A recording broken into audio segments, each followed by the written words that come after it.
8:37 y como lo habíamos adelantado, ya se encuentra con nosotros en esta mesa de trabajo Diana Jacome, asesora presidencial. Muy buenos días, doctora. Muchísimas gracias por su presencia. Andrea, querida, Lautaro, muchísimas gracias, y a toda la audiencia de Ecuador TV. Es un gusto poder estar en este espacio para dar a conocer precisamente cuál es el objetivo de nuestra consulta popular, la consulta de todos los ecuatorianos. 11 preguntas que evidentemente las podemos poner sobre la mesa y quisiéramos enfocarnos en 2 o 3 porque evidentemente el tiempo no nos alcanzaría. Y quisiera iniciar por la pregunta que habla sobre el apoyo militar a la Policía Nacional sin que haya necesidad de declarar un estado de excepción. Ahora mismo nosotros hemos visto que se acabó el último estado de excepción. El presidente ha ratificado que seguimos en un conflicto armado interno. Eso, en primera instancia, ¿qué implica? Que los militares ahora mismo pueden actuar, y ¿qué cambiaría de ganar el sí en esa pregunta? Bueno, como ustedes saben, la Constitución del Ecuador establece que los militares actúan en un estado de excepción.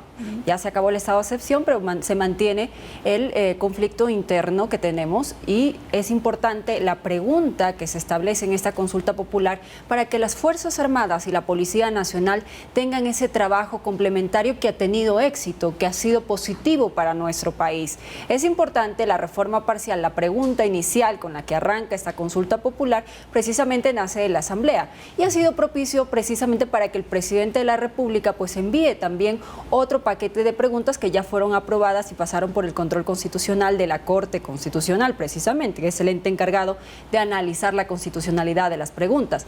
En este sentido, tenemos esta pregunta que es importante, y más adelante en las otras preguntas se refuerza precisamente el trabajo de las Fuerzas Armadas con la Policía Nacional. Si bien es cierto, la policía tiene un objetivo claro, que es mantener el orden interno, el orden público de todo el Ecuador, también las Fuerzas Armadas tienen pues el cuidado de la soberanía.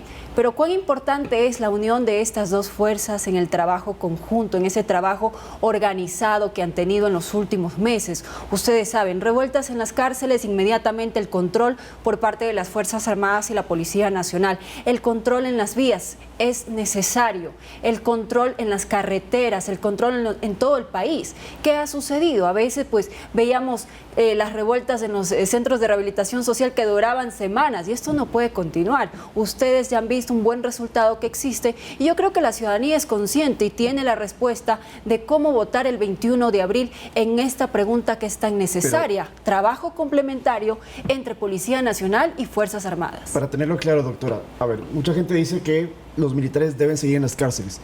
Con esa pregunta, ¿se garantiza eso? O sea, es decir, si gana el sí en esa pregunta, ¿las Fuerzas Armadas van a continuar en las cárceles? Claro que sí. Si usted revisa los anexos, puede ver que claramente se establece la presencia de las Fuerzas Armadas en las cárceles, también en la parte exterior, en las vías de acceso, en las otras preguntas. La otra pregunta te habla también del control de municiones, de armas. Hay un trabajo complementario en este sentido, y yo creo que es importante la presencia de las Fuerzas Armadas. Ha sido positivo en los últimos meses tenerlos a la policía y a los militares en las calles y en los centros de rehabilitación. Yo creo que no creo que un ciudadano diga yo no quiero que la policía y los militares trabajen juntos. Esta es una medida positiva. No bastaría, por ejemplo, solo con lo que ya tenemos ahora mismo, que es del conflicto armado interno, esa ratificación de que continuamos en conflicto armado interno y que por eso, por ejemplo, ahora mismo los militares no se han retirado tampoco de las cárceles.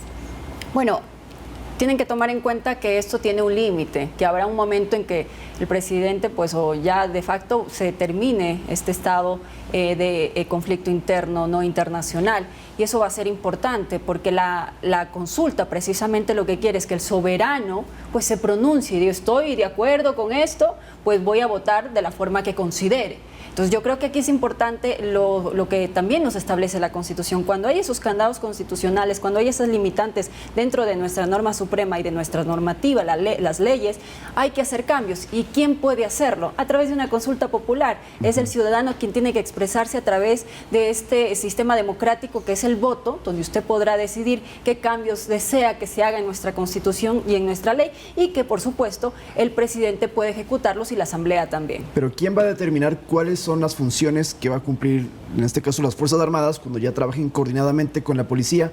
Porque me consultaba alguien en la calle y me decía, es decir, que los militares se convierten como en nuevos policías, es lo que no queda claro. Bueno, hay ciertas reformas que deberán hacerse. Ustedes saben que después de que se den los resultados, hay 5 días, el Ejecutivo tendrá que enviar los proyectos respectivos y la Asamblea tendrá 60 días para hacer también su trabajo. Esto habrá que estar pues de manera insistente también la ciudadanía de que todo esto se cumpla conforme a los tiempos y estaremos vigilantes desde el Ejecutivo que así sea. Cumpliremos nuestra parte y la Asamblea debe hacer la suya. Y por supuesto, esto es un mandato, es decisión del soberano, de cada uno de los ecuatorianos y tiene que cumplirse. Por eso se lleva y se eleva a consulta. Doctora, en los anexos de esta pregunta precisamente dice que, por ejemplo, no sería de manera inmediata, y eso quiero consultarles, sería a través de una solicitud del comandante general de la Policía Nacional. Luego de eso se convocaría a una reunión del Consejo de Seguridad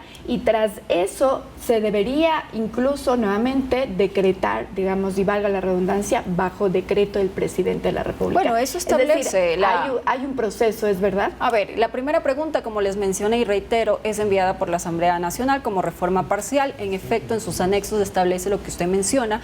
Nosotros como Ejecutivo cumpliremos con nuestra parte y el Legislativo tendrá que hacer lo suyo. Eso fue una pregunta enviada a la Corte Constitucional que por su dictamen pues se incluye como reforma parcial. Nosotros también enviamos otras preguntas que también son trascendentales e importantes para complementar precisamente esa reforma parcial. Creo aquí que tanto el Ejecutivo y el Legislativo deberán hacer lo propio en cuanto a los anexos, cómo se está pues determinado y establecido para que podamos cumplir con la decisión ciudadana. Pero la policía no realizaría las acciones ya de facto de las Fuerzas Armadas, sino únicamente los militares en el tema interno. Okay. Tiene que hacer el control respectivo, tiene que haber también una modificación en normativa para que tengan claridad cómo va a ser su procedimiento al interior de los centros de rehabilitación. Pero siguen con autonomía las dos instituciones. Por supuesto, pero debe haber una regulación, por supuesto, respetando siempre los derechos humanos y todas las garantías que pues se requieren dentro de un Estado constitucional de derechos. Bien, vamos a la pregunta en donde también se va a consultar el 21 de abril si es que se quiere la especialización de ciertas jurisdicciones o de ciertos jueces, de ciertas jueces, así es. Segunda pregunta. Sí. ¿En qué consiste? ¿Qué implica? ¿Qué es lo que deberíamos todos tener claro para ir ese día a votar? Bueno, a la consulta? es importante esta pregunta porque, como ustedes saben, en los últimos meses y ayer precisamente en ciertos casos que genera vergüenza en nuestro país porque no podemos conseguir que tengamos jueces, funcionarios y altos representantes de la justicia involucrados en actos de corrupción y que esto pues deriva precisamente del crimen organizado. Miren, ¿qué sucede con las medidas cautelares, con el habeas corpus, con la acción de protección, entre otras garantías constitucionales que establece nuestra Constitución para defensa precisamente de nuestros derechos? ¿Qué está sucediendo?